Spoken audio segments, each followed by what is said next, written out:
오늘 십계명 강의 네 번째로 제 3계명, 너는 내 하나님 여호와의 이름을 망령되게 부르지 말라 하신 하나님의 계명을 우리가 함께 생각해 보려고 합니다. 여러분은 혹시 기억에 남는 이름이 있으십니까? 제가 대학을 다닐 때 후배 이름이 형이었어요. 외자로 형. 성은 노씨거든요. 그래서 노형인데 제가 저보다 3학년이나 아래 후배인데도 늘 형이라고 불러야 했습니다. 중학교 1학년 때 또 저희 반에 충일이라는 친구가 있었습니다. 충일. 이름 괜찮죠? 성이 현씨였어요. 그래서 현충일입니다. 좀 시간이 된 통계이긴 한데 한국에 정식으로 등록되어져 있는 이름 중에 강씨 성을 가진 사람이 자녀의 이름을 아지라고 지었습니다. 그래서 강아지가 5명 등록되어 있다고 합니다. 저희 아버지께서도 누나 이름을 아지라고 지으려고 하셨다고 제가 들었습니다. 누나 이름이 송아지가 될 뻔했는데 저희 어머니가 절대로 안 된다고 하셔서 아영이라고 이름을 지으셨습니다. 고양이가 1명, 오렌지가 1명 있습니다. 예씨 성을 가진 분이 자녀의 이름을 수라고 지어서 한국에 예수가 2명이나 있다고 합니다. 이 100원이 19명, 이 1000원이 30명, 이 만원이 56명 있습니다. 육시성을 가진 분이 자녀의 이름을 특별하게 지어서 600만 불도 등록되어 있다고 합니다. 한자, 우리 한국 이름은 한자로 그 이름의 어떤 의미를 담기도 하지요. 저희 첫째 유영이는 온유할 유자에 영화 영자, 온유함으로 하나님을 영화롭게 하는 사람이 되라고 이름을 지었고, 유원이는 온유할 유자에 으뜸 원자, 민수기 12장 3절 말씀에 모세처럼 온유함이 으뜸인 사람이 되라고 지었습니다. 그리고 막내 유하는 온유할 유에 물 하자, 물이 바다를 덮음같이 여호와를 아는 지식이 곧 온유함이 세상에 충만할 것이라는 이사야 11장 9절 말씀으로 이름을 지었습니다. 유영이 이름은 할아버지가 지어주셨고요. 유원이 이름은 제가 지었고요. 유하 이름은 제 아내가 지었습니다. 그런데 공교롭게도 이름의 마지막 글자를 이어보면 영원하라서 많은 분들이 넷째를 낳아서 유라라고 짓는 거냐고 말씀을 하시는데 전혀 의도한 것이 아닙니다. 옛날에 우리 조상들은 이름이 그 사람의 운명을 결정한다고 생각했었습니다. 그래서 이름을 잘 지어야 했고, 그러다 보니까 장명소라고 해서 돈을 내고 이름을 짓는 곳도 있었습니다. 이름은 단순히 누군가를 부르기 위한 호칭만은 아닙니다. 이름은 그 사람의 인격과 존재를 의미합니다. 그래서 부모님의 이름을 함부로 부르는 것은 예의에 어긋나는 일이지요.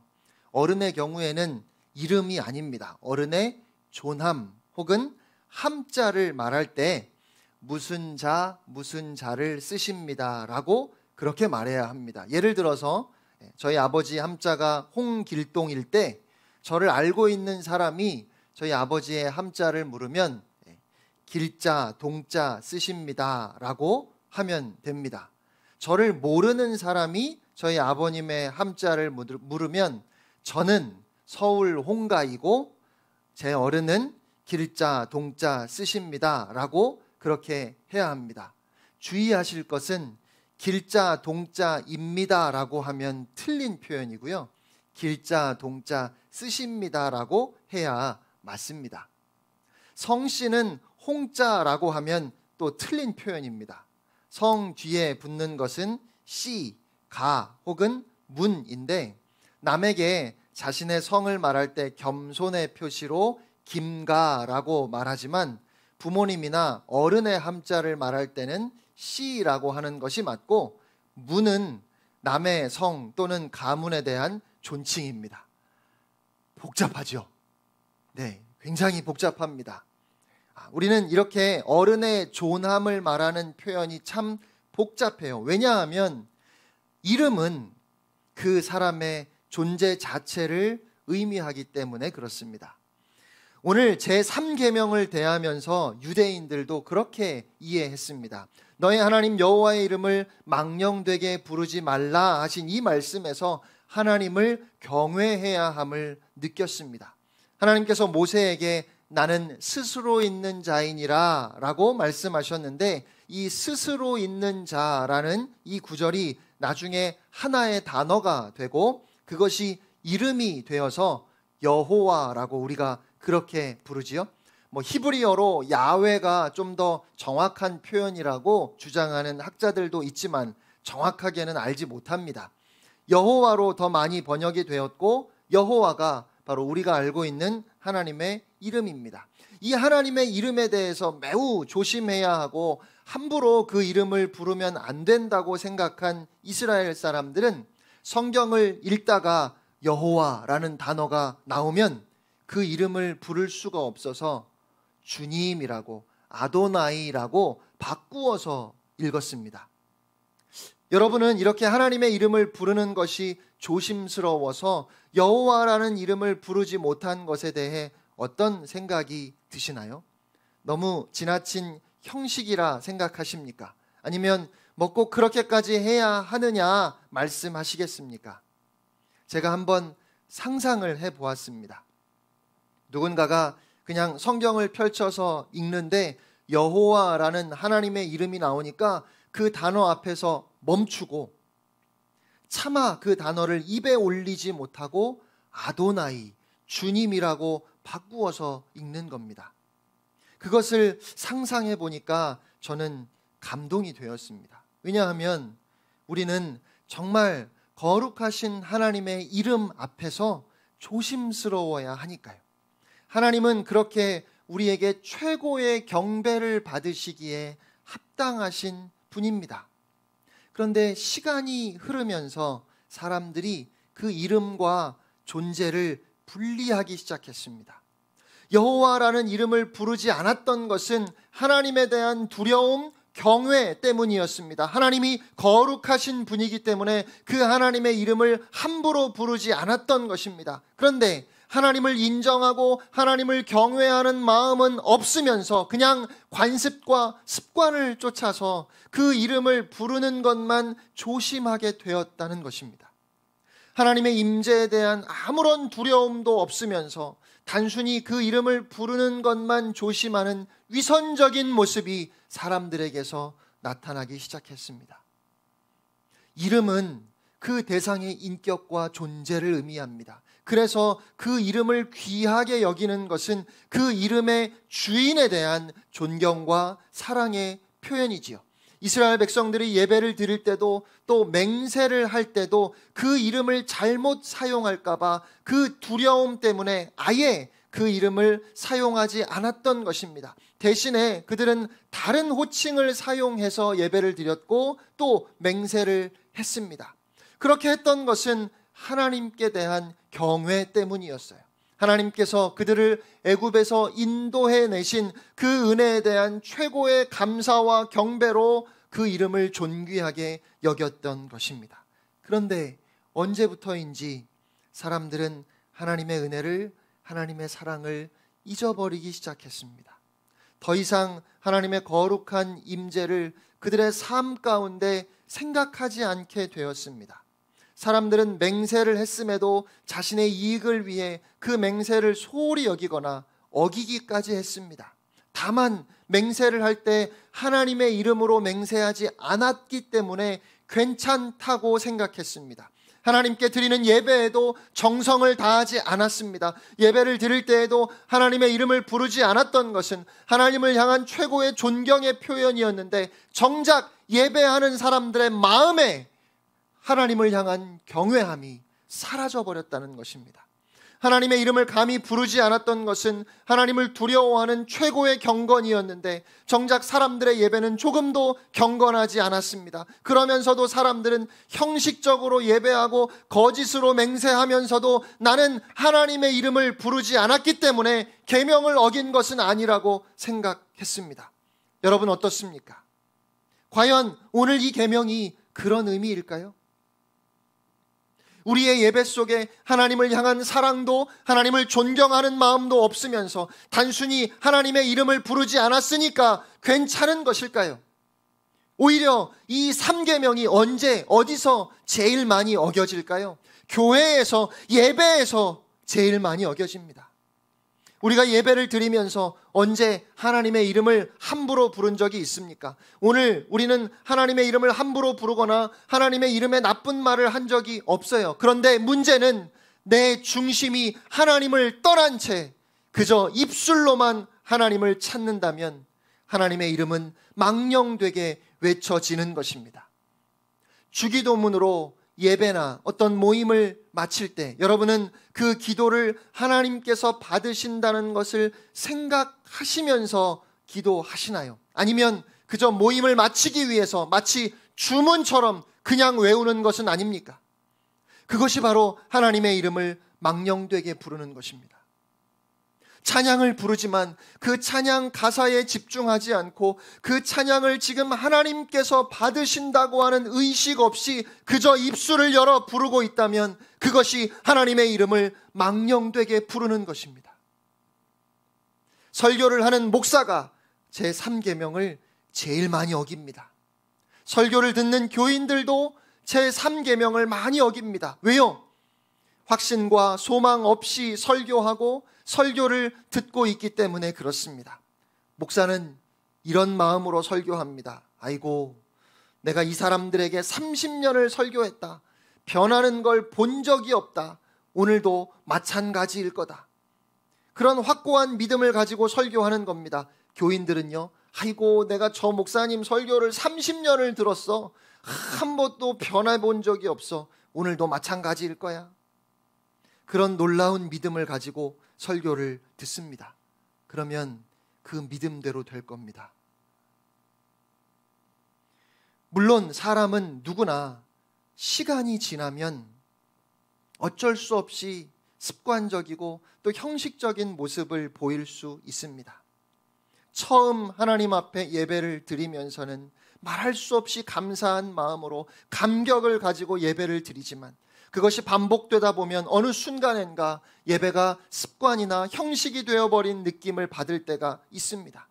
그러나 하나님을 존경하는 마음 없이 그저 하나님의 이름을 부르지 않는 것은 어쩔 수 없이 시간이 지나면서 형식적이 되어버리는 우리의 연약함의 문제가 아닙니다. 이것은 예배와 맹세에 담긴 우리의 마음의 진실성의 문제입니다.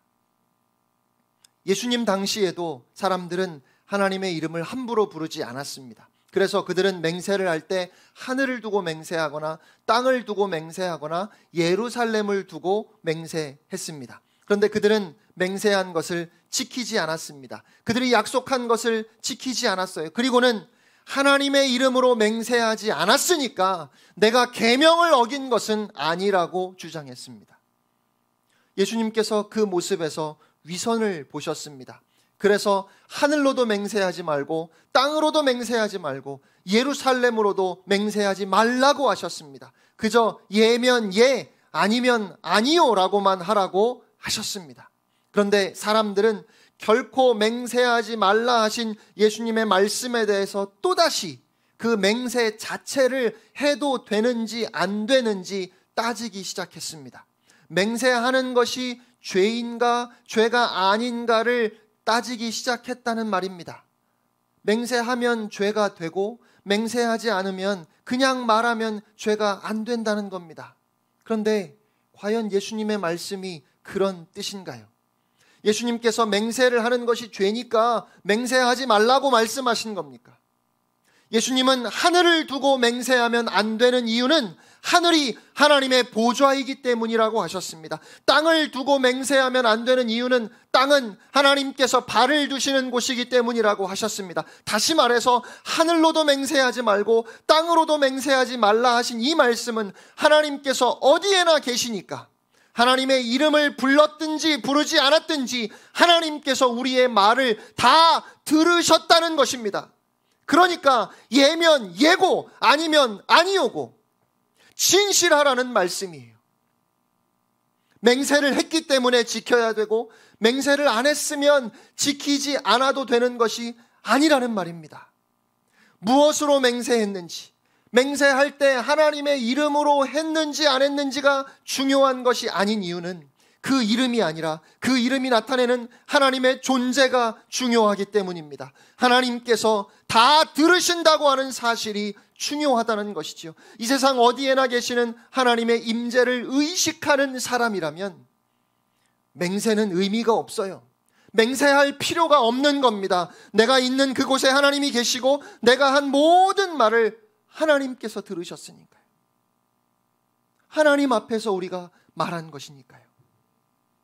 그러므로 오늘 하나님의 이름을 함부로 부르지 말라 하시는 이 말씀은 하나님의 이름을 어떻게 사용하는가에 대한 말씀이 아닙니다. 이 말씀은 우리가 하나님을 어떻게 대하는가에 관한 말씀입니다. 하나님의 이름을 이렇게 불러도 되는지 안 되는지 그걸 말씀하시는 게 아니에요. 우리가 지금 과연 하나님의 임재를 의식하고 있는지 그렇지 않은지가 문제입니다. 너의 하나님 여호와의 이름을 함부로 부르지 말라 하신 이 계명은 언제 어떻게 하나님의 이름을 부르는 것이 죄가 되는지 안 되는지를 말씀하시는 것이 아닙니다. 하나님의 백성들이 어떻게 날마다 순간마다 하나님이 계심을 인정하며 살아갈 것인지 그것을 말씀하시는 겁니다. 하나님의 이름인 여호와를 함부로 부를 수 없어서 여호와라는 단어가 나올 때마다 아도나이, 주님이라고 바꾸어 부를 수 있습니다. 그것은 틀린 것이 아닐 겁니다. 그것은 경건한 것일지도 모르겠습니다. 하지만 정말 하나님이 계심을 인정하고 그 하나님을 두려워한다면 단지 여호와라는 이름을 부르지 않았다고 해서 아무렇게나 거짓말을 하고 아무렇게나 사람들을 속일 수는 없는 것입니다. 로마서 10장 3절에 누구든지 주의 이름을 부르는 자는 구원을 받으리라 말씀하셨습니다. 그런데 디모데후서 2장 19절에는 주의 이름을 부르는 자마다 불의에서 떠날지어다라고 말씀하십니다. 그러니까 불의에서 떠나지도 않으면서 주의 이름을 부르기만 하면 구원받는다고 생각하는 것, 그것이 하나님의 이름을 망령되이 부르는 것입니다. 오늘 우리는 하나님의 이름 여호와를 부를 수 있습니다. 그런데 예배당을 나가자마자 마치 하나님이 계시지 않은 것처럼 우리가 행동한다면 오늘 우리는 여호와의 이름을 망령되이 부른 겁니다. 오늘 이곳에서 우리가 하나님의 이름을 부르며 하나님의 임재를 인정했다면 여기에서만이 아니라 우리의 삶의 자리에서도 하나님의 임재가 드러나야만, 그래야만 하나님의 이름을 함부로 부른 것이 아니라는 말이죠. 여호와라는 하나님의 이름을 부르지 않아서 문제가 안 되는 것도 아니고 불러서 문제가 되는 것도 아닙니다. 하나님의 이름 여호와를 부르는 우리의 고백의 진실성이 문제입니다. 물론 과연 우리가 우리 말에 100% 책임을 질 수 있는가를 묻는다면 우리는 그렇게 할 수 없습니다. 우리는 우리가 말한 것을 100% 지킬 수 있는 능력이 없어요. 살면서 얼마든지 우리의 능력을 넘어서는 상황을 만날 수 있습니다. 또한 예배를 드리면서는 분명히 하나님의 살아계심을 인정하고 고백했는데 힘들고 어려운 상황을 만나면 하나님이 계시다는 것을 알면서도 당장 그 어려움을 피하려고 거짓말을 하고 마는 경우들이 있습니다. 그럴 때 예배를 드리면서 하나님을 불렀던 우리의 고백이 진실했느냐고 묻는다면 우리는 자신이 없어요. 만약에 진실함이 능력의 문제라면 그 누구도 진실할 수 없습니다. 하지만 그 고백이 사실인가를 묻는다면 그것은 마음의 문제입니다. 진실함의 문제는 능력을 묻는 것이 아니라 우리의 마음, 진심을 묻는 겁니다. 사랑하는 성도 여러분, 오늘 여러분은 하나님께서 하나님 앞에 예배하는 이 시간에 이곳에 우리와 함께 계심을 인정하며 두렵고 떨리는 마음으로 진심을 담아 여호와 그 존귀하신 이름을 부르고 있습니까? 너는 내 하나님 여호와의 이름을 망령되게 부르지 말라. 오늘 이 계명을 통해서 우리에게 전해지는 하나님 아버지의 마음이 있습니다. 하나님의 이름을 함부로 부르지 말라는 말씀을 통해서 하나님께서 우리에게 주시는 교훈은 단순히 어떤 위엄이나 권위가 아닙니다. 나의 이름은 존귀한 것이니 함부로 부르지 말라, 이렇게 말씀하시는 게 아니에요. 단순히 그 이름을 높이고 예배해야 하는 우리의 의무를 강조하시는 것도 아닙니다. 너는 나의 이름을 함부로 부르지 말라 하시는 이 말씀을 통해서 하나님께서 우리에게 주시는 메시지는 하나님과의 진실한 만남, 인격적인 교제입니다. 어떤 선교사님이 캄보디아에서 왕궁에 가서 국왕을 뵐 기회를 얻었습니다. 이 선교사님을 왕실까지 운전해서 데려다주는 캄보디아 청년에게 국왕의 이름을 물었더니 입을 꾹 다물고 얘기를 안 하더랍니다. 선교사님이 속으로 아니 자기 나라 왕 이름도 모르나? 라고 생각을 했는데 그것이 아니라 존엄한 국왕의 이름을 평민인 그 청년이 함부로 입에 올릴 수 없었기 때문이었습니다. 요즘도 그러한데 고대 사회에서 사람들이 왕의 이름을 부를 수 있었을까요? 심지어 왕의 어머니라 할지라도 아들이지만 왕이기 때문에 그 이름은 함부로 부를 수 없었습니다. 그런데 왕이 누군가에게 너는 내 이름을 불러도 된다라고 허락했다면 어떻습니까? 하나님께서 우리에게 그저 하나님이라고 부르지 말고 그저 신이라 부르지 말고 너는 나를 여호와라고 그렇게 하나님의 이름을 불러도 된다고 하신 것은 하나님께서 우리를 친구로 부르신 겁니다. 하나님께서 우리에게 여호와라고 그 존귀한 이름을 부를 수 있도록 허락하신 것은 너희는 내 친구이고 너는 내 연인이다 라는 말씀이고 그렇게 친밀한 관계로 우리를 부르신 것입니다. 하나님께서 우리에게 이름을 주신 것은 그렇게 깊은 신뢰와 우정과 사랑의 관계로 우리를 불러주신 것이에요. 오늘 본문을 묵상하면서 참 안 어울리게 제가 시가 한 편 생각났습니다. 김춘수의 시 꽃입니다. 내가 그의 이름을 불러주기 전에는 그는 다만 하나의 몸짓에 지나지 않았다. 내가 그의 이름을 불러주었을 때 그는 나에게로 와서 꽃이 되었다. 내가 그의 이름을 불러준 것처럼 나의 이 빛깔과 향기에 알맞는 누가 나의 이름을 불러다오. 그에게로 가서 나도 그의 꽃이 되고 싶다. 우리들은 모두 무엇이 되고 싶다. 너는 나에게, 나는 너에게 잊혀지지 않는 하나의 눈짓이 되고 싶다. 유명한 시지요. 그만큼 많은 사람들의 마음에 공감이 된다는 의미일 겁니다. 이름을 불러주기 전에는 하나의 몸짓에 지나지 않았다. 이름을 불러주었을 때 비로소 꽃이 된다. 나도 누군가의 꽃이 되고 싶다. 나의 이름을 불러다오. 너는 나에게, 나는 너에게 의미이고 싶다. 여러분, 이것이 바로 이름을 부른다는 것의 의미입니다.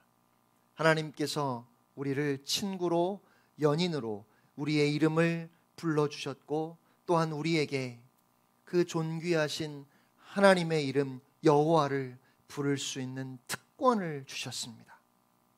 그래서 하나님의 이름을 우리에게 주시고 그 이름을 부를 수 있게 하신 것은 우리에게 능력을 주신 것이고 권세를 주신 겁니다. 어명을 전하는 사람은 아무리 그 사람이 보잘것없다 할지라도 그가 가지고 온 왕의 이름 때문에 그의 말은 무조건 권세를 갖게 되어 있습니다.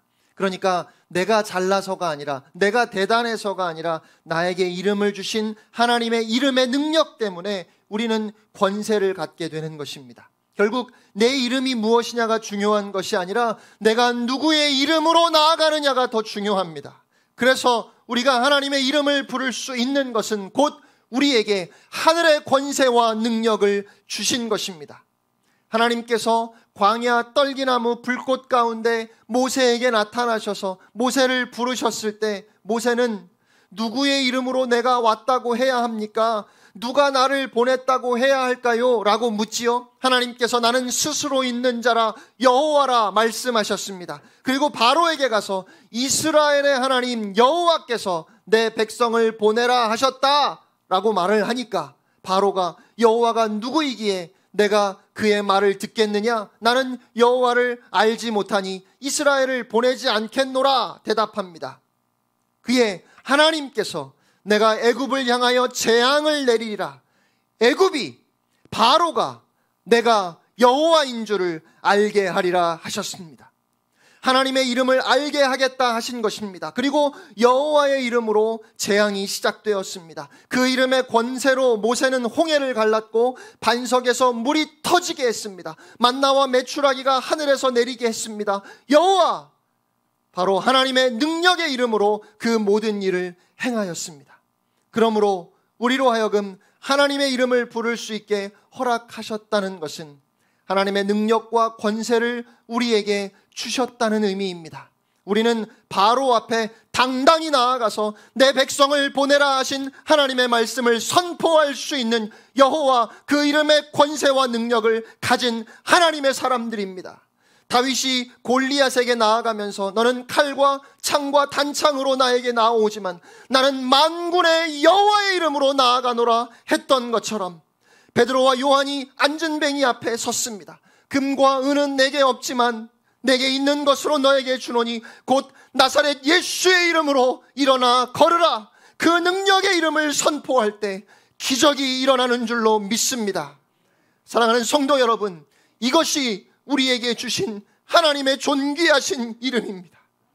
그러므로 이제 여러분 바로 앞에 당당히 나아가시기를 바랍니다.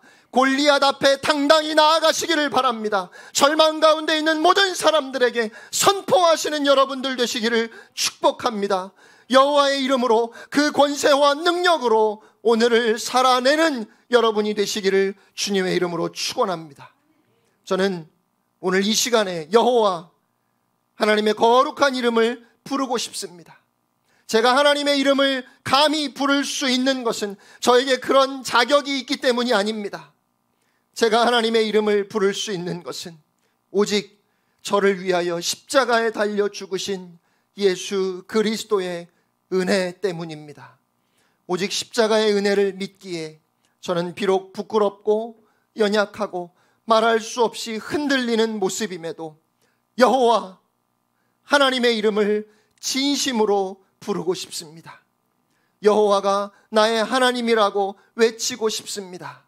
사랑하는 여러분, 그런 고백이라면 우리는 여호와의 이름을 바르게 부르는 것입니다.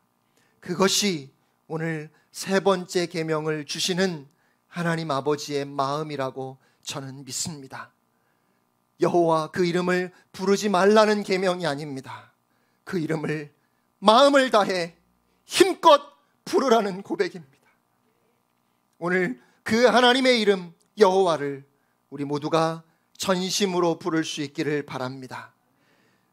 우리 마지막에 불렀던 예수의 이름으로 나는 일어서리라, 우리 한번 부르고 기도했으면 좋겠습니다.